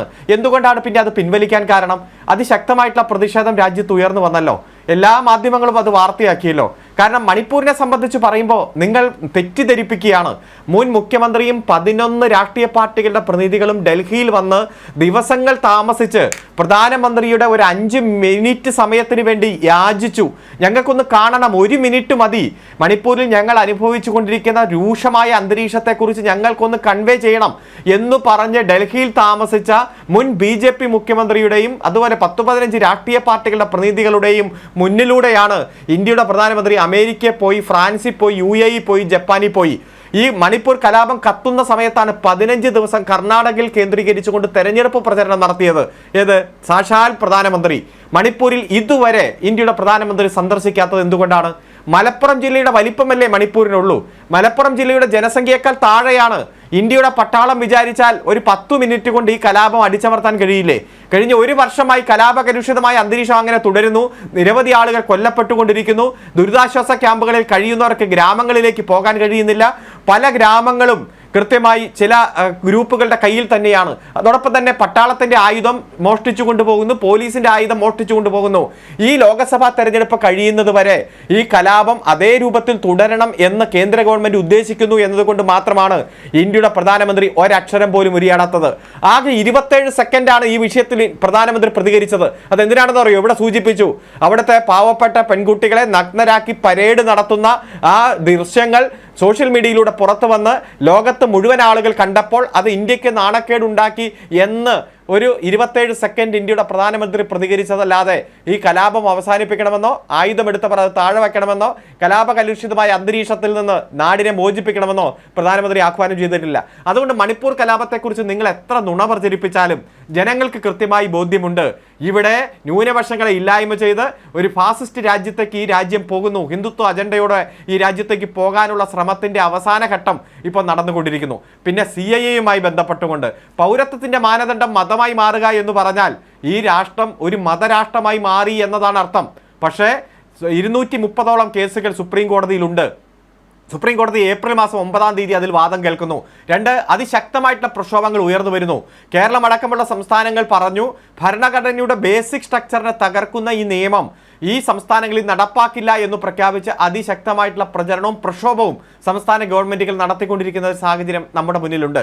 അതുകൊണ്ട് എത്ര വർഗീയമായി വിഭജിക്കാനും ഈ രാജ്യത്തിന്റെ ഐക്യം തകർക്കാനും മതനിരപേക്ഷ കാഴ്ചപ്പാടുകളെ ഇല്ലായ്മ ചെയ്യാനും ഭരണഘടനയെ ദുർബലപ്പെടുത്താനും നിങ്ങൾ ശ്രമിച്ചാലും അതിനെതിരെ അതിശക്തമായി ചെറുത്തു നിൽക്കുവാനുള്ള കരുത്ത് ഈ ജനാധിപത്യ രാജ്യത്തെ മതനിരപേക്ഷവാദികൾക്കുണ്ട്. അത് ഊട്ടി ഉറപ്പിക്കുന്ന തരത്തിലുള്ള പ്രക്ഷോഭങ്ങൾ, അത് നിയമപരമായിട്ടുള്ള പോരാട്ടവും എല്ലാം ഇവിടെ നടന്നുകൊണ്ടിരിക്കുകയാണ്. അതുകൊണ്ട് ഞങ്ങൾ നിയമം കൊണ്ടുവന്നു, ഞങ്ങൾക്ക് ഇഷ്ടമുള്ളപ്പോൾ അതിൻ്റെ ചട്ടം കൊണ്ടുവരാം, അത് ഞങ്ങൾക്ക് അതിനുള്ള ഭൂരിപക്ഷമുണ്ട് എന്നൊക്കെ പറഞ്ഞാൽ അത് നടപ്പാക്കില്ല. ബേസിക് സ്ട്രക്ചറിനെ തകർക്കുന്ന ഭരണഘടനയെ തകർക്കുന്ന നയങ്ങൾ നടപ്പാക്കില്ല എന്ന് ആധികാരികമായി ഉറച്ച ശബ്ദത്തോടെ വിവിധ സംസ്ഥാനങ്ങൾ പ്രഖ്യാപിക്കുന്നതും അതിനെതിരെ ശക്തമായിട്ടുള്ള പ്രക്ഷോഭം നടത്തുന്ന സാഹചര്യമാണ് കണ്ടുകൊണ്ടിരിക്കുന്നത്. ഇവിടെയും നമുക്കറിയാം കോൺഗ്രസ് എടുക്കുന്ന നിലപാട്, കോൺഗ്രസ് എടുക്കുന്ന നിലപാടിൽ അതിശക്തമായി കോൺഗ്രസിന്റെ നേതാക്കന്മാർ പോലും അതിൽ പ്രതികരിക്കാത്തത് ഗൗരവമായി ചർച്ച ചെയ്യേണ്ടതാണ്. പൗരത്വ നിയമ ഭേദഗതിയുമായി ബന്ധപ്പെട്ടു വന്ന ഒരു വലിയ വാർത്ത കൂടി പ്രേക്ഷകരുടെ ശ്രദ്ധയിലേക്ക് കൊണ്ടുവരേണ്ടതുണ്ട്. ആദ്യം പോകുന്നത് വലത് നിരീക്ഷകൻ മിഥുൻ വിജയകുമാറിലേക്കാണ്. മിഥുൻ വിജയകുമാർ, ഈ പൗരത്വ നിയമ ഭേദഗതിയിലെ ഓൺലൈൻ രജിസ്ട്രേഷനിലും ഇത്തരത്തിൽ സംഘപരിവാറിൻ്റെ വലിയൊരു അജണ്ട നടപ്പാക്കപ്പെടുകയാണ്. അതായത് ഈ ക്ഷേത്ര പൂജാരി ഉൾപ്പെടെയുള്ള പുരോഹിതർക്ക് പൗരത്വ അപേക്ഷകനുള്ള യോഗ്യതാ സർട്ടിഫിക്കറ്റ് നൽകാമെന്നാണ് കേന്ദ്ര ആഭ്യന്തര മന്ത്രാലയത്തിൻ്റെ വലിയൊരു ഉത്തരവായി പുറത്തു വന്നിരിക്കുന്നത്. ഇക്കാര്യത്തിൽ മാധ്യമങ്ങളെല്ലാം ഇക്കാര്യത്തിൽ വൻ വാർത്ത നൽകുന്ന ഒരു സാഹചര്യമുണ്ടായി.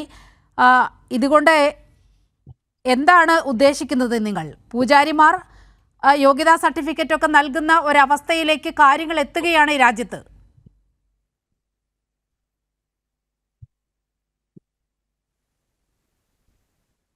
ഇപ്പോ നിലിമ, ഈ പൂജാരിമാർ നൽകുന്ന യോഗ്യതാ സർട്ടിഫിക്കറ്റ് എന്ന് പറയുന്നത് ഈ സിറ്റിസൺഷിപ്പിന് വേണ്ടി അപേക്ഷിക്കുന്ന ഒരു ക്രൈറ്റീരിയ മാത്രമാണ്.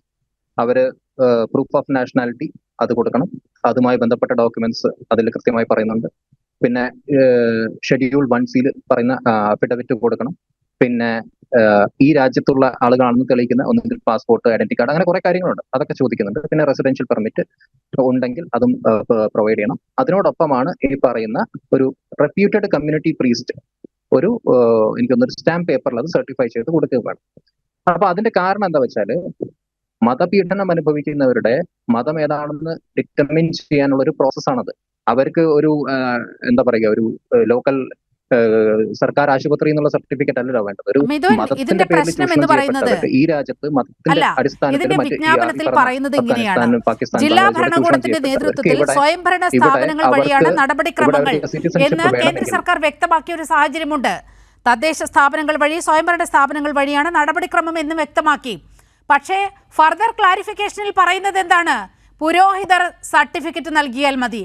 ഈ രാജ്യം എങ്ങോട്ടേക്കാണ് പോകുന്നത്?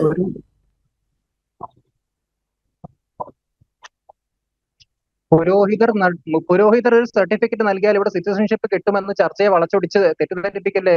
വളച്ചൊടിച്ചതല്ല. ഇത്തരത്തിൽ യോഗ്യതാ സർട്ടിഫിക്കറ്റ് സ്ഥലത്തെ ക്ഷേത്ര പൂജാരിയോ പുരോഹിതരോ നൽകിയാൽ മതിയെന്ന വിചിത്ര ന്യായമാണ് കേന്ദ്ര ആഭ്യന്തര മന്ത്രാലയത്തിൽ നിന്നും ഉണ്ടാകുന്നത്. താങ്കൾക്കത് തെറ്റാണെങ്കിൽ ചലഞ്ച് ചെയ്യാം. അരുൺകുമാർ, ഇത് അങ്ങേയറ്റം അപകടകരമായ ഒരു സ്ഥിതിയിലേക്കല്ലേ രാജ്യത്തെ കൊണ്ടെത്തിക്കുന്നത്? അല്ലല്ല, നോക്കൂ, താങ്കൾ ഇവിടെ ഒരു കാര്യം പറയുന്നു, ഒരു ചോദ്യം വളരെ സർഫേസ് ലെവലിൽ ചോദിക്കുന്നു, തീർച്ചയായും ഉത്തരം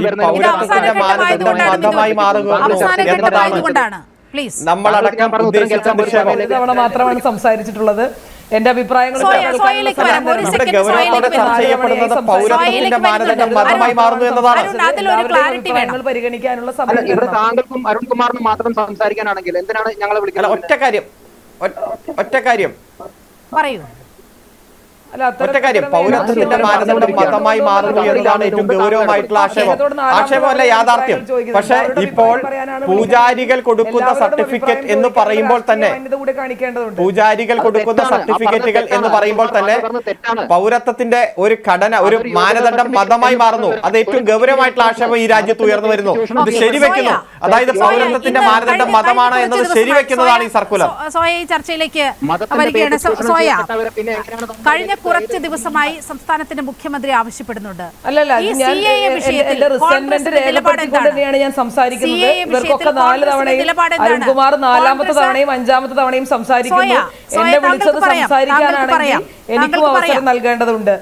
ഞാൻ എന്റെ റിസൈൻമെന്റ് കൂടെ പറഞ്ഞിട്ടാണ് ഞാൻ സംസാരിക്കുന്നുള്ളൂ. CAA വിഷയത്തിൽ കോൺഗ്രസിന്റെ ഭാഗത്ത് നിന്ന് ഒരു പ്രതികരണവും ഉണ്ടാകുന്നില്ല എന്ന് കഴിഞ്ഞ കുറച്ച് ദിവസമായി മുഖ്യമന്ത്രി പറയുകയാണ്. ഇപ്പോൾ ഏറ്റവും ഒടുവിൽ അങ്ങേയറ്റം ആപൽക്കരമായ ഒരു നീക്കം കേന്ദ്ര സർക്കാരിന്റെ ഭാഗത്ത് നിന്ന് അത് ഈ മുഖ്യമന്ത്രിയും മുഖ്യമന്ത്രിയുടെ അനുചരന്മാരായിട്ടുള്ള നിങ്ങളും ഈ കൈരളി TV മാത്രം കാണുന്നതുകൊണ്ടാണ് ഈ പ്രശ്നങ്ങൾ ഉണ്ടാകുന്നത്. മറ്റു ദൃശ്യമാധ്യമങ്ങളും കൂടെ ശ്രദ്ധിക്കാൻ തയ്യാറാവണം. ഏത് നേതാവാണ് നിങ്ങളുടെ ഈ പറഞ്ഞ സാക്ഷാൽ ശ്രീമാൻ പിണറായി വിജയന്റെ ഒരു പ്രസ്താവന കേരളത്തിൽ നിന്ന് പോയിട്ടുള്ള പിന്നെ ആരിഫ് MP മാത്രമാണ് കൃത്യമായ രേഖകളിൽ ഈ നിയമം ഇൻട്രൊഡ്യൂസ് ചെയ്യപ്പെട്ടപ്പോൾ ഈ നിയമം ഈ പാർലമെന്റിൽ അല്ലെങ്കിൽ സഭയിൽ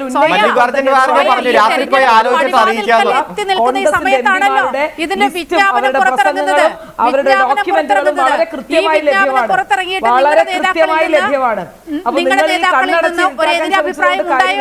ഈ വിഷയത്തിലാണ് സംസാരിക്കുന്നത്. ഈ വിഷയത്തിൽ സംസാരിക്കുമ്പോൾ അതിന്റെ മെറിറ്റ് ഓറിയന്റഡ് ആയിട്ട് സംസാരിക്കാൻ നമ്മൾ തയ്യാറാണ്. പറയൂ, ഏത് നേതാവാണ് രാത്രി ആലോചിച്ചിട്ട് മറുപടി പറയാന്നാ മല്ലികാർജുൻ ഖാർഗെ പറഞ്ഞത്? പറഞ്ഞില്ല. വളരെ കൃത്യമായി എത്രയോ തവണ മണിപ്പൂർ സന്ദർശിച്ചിരിക്കുന്നു. നിങ്ങൾ വളരെ കൃത്യമായ തെളിവുകളുള്ള കാര്യമാണ്. രാഹുൽ ഗാന്ധി ഉൾപ്പെടെ മറ്റ് കോൺഗ്രസിന്റെ ഉൾപ്പെടെയുള്ള ആളുകൾ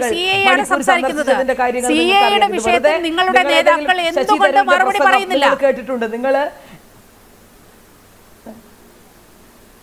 ഏത് നേതാവാണ് മറുപടി പറയാത്തത്? വളരെ കൃത്യമായി എല്ലാ ഘട്ടത്തിലും മല്ലികാർജുൻ ഖാർഗെ എന്താണ് പറഞ്ഞത്?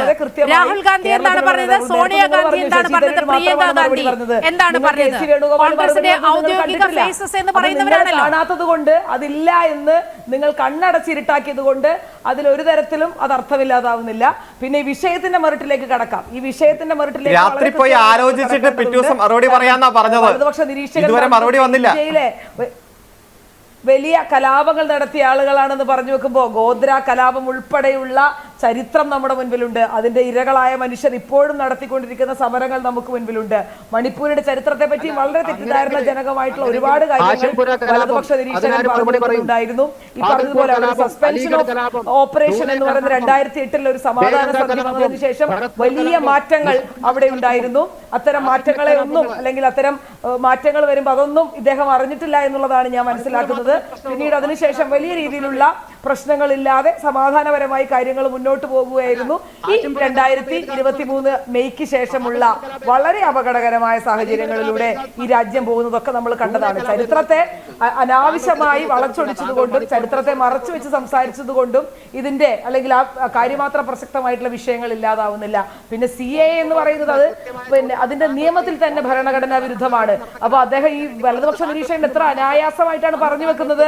ഇത് ഒരു പൂജാരിയുടെ ഒരൊറ്റ ക്രൈറ്റീരിയ മാത്രമാണ്. ഒരു ജനാധിപത്യ ഇന്ത്യയിൽ നിന്നുകൊണ്ട് നിങ്ങൾക്ക് എങ്ങനെയാണ് ഇത് സംസാരിക്കാൻ കഴിയുന്നതെന്ന് എനിക്ക് മനസ്സിലാവുന്നില്ല. പിന്നെ അത്ഭുതം കൂറിയിട്ട് കാര്യമില്ല. ഒരു രാജ്യത്തിന്റെ മതേതരമായിട്ടുള്ള ഇന്ത്യ മഹാരാജ്യത്തിന്റെ പ്രധാനമന്ത്രി കേവലം ഒരു അമ്പലത്തിന്റെ പൂജാരിയായി മാറിയത് നമ്മൾ കണ്ടതാണ്. അപ്പൊ ആ രാജ്യത്ത് ഇതിൽ കൂടുതൽ സംഭവിക്കും എന്നുള്ളതാണ് നമ്മൾ ചിന്തിച്ചു വെക്കേണ്ടത്. ഇതൊരു മതേതര രാജ്യമാണ് എന്നുള്ള ഓർമ്മ എല്ലാ Okay. മനുഷ്യർക്കും Okay, സോയ, വേണ്ടതാണ്. ഇത് മതേതരമായി ഇത് ചിന്തിക്കുന്ന, ഇത് ജനാധിപത്യപരമായി ചിന്തിക്കുന്ന മുഴുവൻ സമയം മനുഷ്യരുടെയും അതിക്രമിക്കുകയാണ്. മുഖത്ത് അരുൺ കാർക്കിച്ചു അരുൺ തുപ്പുന്നതിന് ഇതിൽ തുല്യമാണ് ഏറ്റവും എന്നുള്ള വിചിത്രമായ കാര്യത്തിൽ സംഗതി സംശയം എന്ന് വേണ്ട. പറയുന്നത് ആരാണ് അരുൺ സിയുടെ കാര്യത്തിൽ ആരാണ് ഏറ്റവും ഒരു ഒടുവിൽ നിയമത്തിൽ പുറത്തു വരുന്ന അല്ലെങ്കിൽ വിവരമനുസരിച്ച് നിങ്ങൾക്ക് സർട്ടിഫിക്കറ്റ് ശൂന്യമായ ഒരു ഒരു കടലാസിൽ ഡോക്യുമെന്റ് 10 രൂപയുടെ സ്റ്റാമ്പ് മൂല്യമുള്ള ക്ഷേത്രത്തിലെ ഒരു പൂജാരി ജുഡീഷ്യൽ ചെയ്യുമെന്ന് പേപ്പറിലോ പറയുന്നതിന്റെ ക്ഷേത്ര അതിന്റെ പൂജാരി ലോജിക്ക് ഒപ്പിട്ട് നൽകിയാൽ മനസ്സിലാകാത്തതുകൊണ്ടാണ് അത് യോഗ്യതാ സർട്ടിഫിക്കറ്റായി കരുതപ്പെടുന്ന ഒരു രാജ്യത്താണ് നമ്മൾ ജീവിക്കുന്നത്. ഞാൻ നിങ്ങളും മനസ്സിലാക്കുന്നത് ഇനി താങ്കൾ വിഷയം വളച്ചു വിടുകയാണ്. അരുൺ പ്ലീസ് കൺക്ലൂഡ് ചെയ്യൂ. ഏതെങ്കിലും ഒരു മതത്തെ തിരസ്കരിക്കാൻ വേണ്ടിയിട്ടല്ല, ഞങ്ങൾ വളരെ പോസിറ്റീവ് ലക്ഷ്യത്തോടെയാണ് ഇത് കൊണ്ടുവന്നത്. ആരുടെയും പൗരത്വം നഷ്ടപ്പെടില്ല എന്നൊക്കെ ഈ രാജ്യം ഭരിക്കുന്ന ഭരണാധികാരികൾ ആവർത്തിച്ചുകൊണ്ടിരിക്കുമ്പോഴും ഇത്തരത്തിലുള്ള സർക്കുലർ വരുമ്പോൾ ഇതിൽ നിന്ന് നയം വ്യക്തമാണ്. ഒരു പ്രത്യേക മതത്തിൽപ്പെട്ടവരെ മാത്രം സംരക്ഷിക്കാൻ ഏകപക്ഷീയമായി നടപ്പാക്കുന്നു.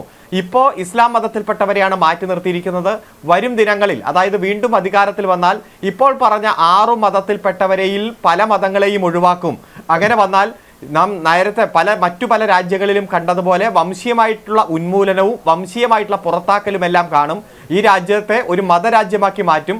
ഒരൊറ്റ മതത്തിൽപ്പെട്ടവർക്ക് മാത്രം ഈ രാജ്യത്ത് തുടരാം, അല്ലാത്തവർ രാജ്യം വിട്ടു പോകണം, അല്ലെങ്കിൽ ഡിറ്റൻഷൻ സെന്ററുകളിൽ ജീവിതകാലം മുഴുവൻ ഹോമിക്കപ്പെടുന്ന ഏറ്റവും ഗുരുതരമായിട്ടുള്ള സാഹചര്യത്തിലേക്ക് പോവുകയാണ്.